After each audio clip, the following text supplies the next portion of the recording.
What's up, guys? This is a little bit more of a stranger video series that I made. We're gonna talk about anarcho-primitivism, and in this video, we're gonna talk about that and radical green political economy. Let's go. So it should be noted that before starting this video series that I'm not an anarchist, an anarcho-primitivist, an ecologist, or an environmental activist. The main point of this YouTube channel, if you're not familiar, is to teach economic theory. This means that many of the arguments presented won't be as passionate as other YouTubers who are of such an inclination and may not provide an accurate account of what the theory is.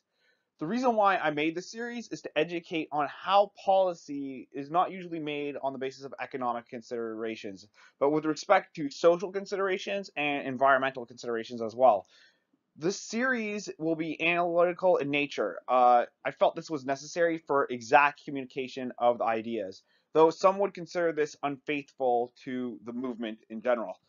The reason why I allow myself to go up this avenue is due to the lack of definition which I found and a lot of vagueness in the field. I mean, this isn't a problem, right? Because I have an economics education and I'm just approaching this more analytically, right? This is just the way I want to communicate things. I want to communicate it in a concise way. Again, and also in this series, we'll be focusing specifically on economic arguments, though we will be touching on some social points as well. So, what is anarcho-primitivism? Anarcho-primitivism is defined as the belief that the industrial capitalist society systematically exploits the environment in a way that is unsustainable, and the only solution is to revert back to a primitive way of living.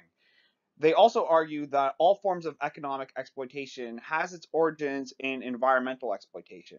Now, this is an extreme way of thinking, but it's not without its logic. It's a critique on consumer society. This mode of thinking comes from concern of a few points. The first one is that there's exploitation of the environment. The second one is that there is a inability to go and have exponential growth, right, which is demanded in the capitalist economy according to them, with only fixed resources. And three, right, we have an analytical disregard for economic decision making. Four is that the employment of machinery distorts the value of human labor as opposed to augmenting it. And five, how domestication, which broadly is defined as the exploitation of the biosphere, enslaves both the domesticated and the domesticators in a loop, right, of dependency that will lead to their ultimate demise. Though broadly associated with Marxist and socialist thinking, anarcho-primitivism strongly disagree in their analysis in the sense that they do not consider the reorganization of technology to be a solution.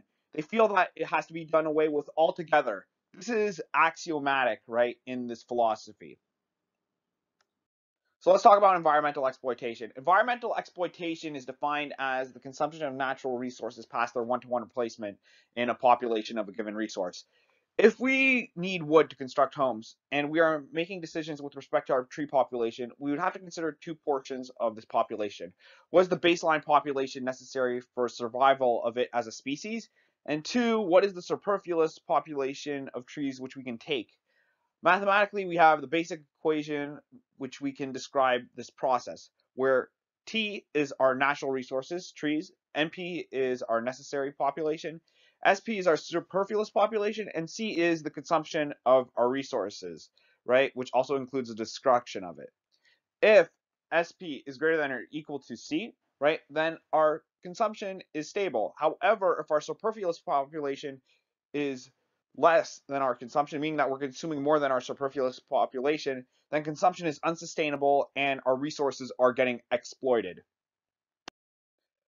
So with this simple equation, we can categorize two different types of resources: replenishable resources and non-replenishable resources. With analyzing resources like coal or ores, we can say that the process is purely exploitative since there's no natural replacements of such resources for our sake and purpose. However, unless it destabilizes the biosphere, the conditions for existence of life of such actions could go unnoted. The main purpose of this analysis is to evaluate if there is unsustainable impact being made on the environment as a result of economic activities and provide a framework by which we can go and make ourselves conscious of that.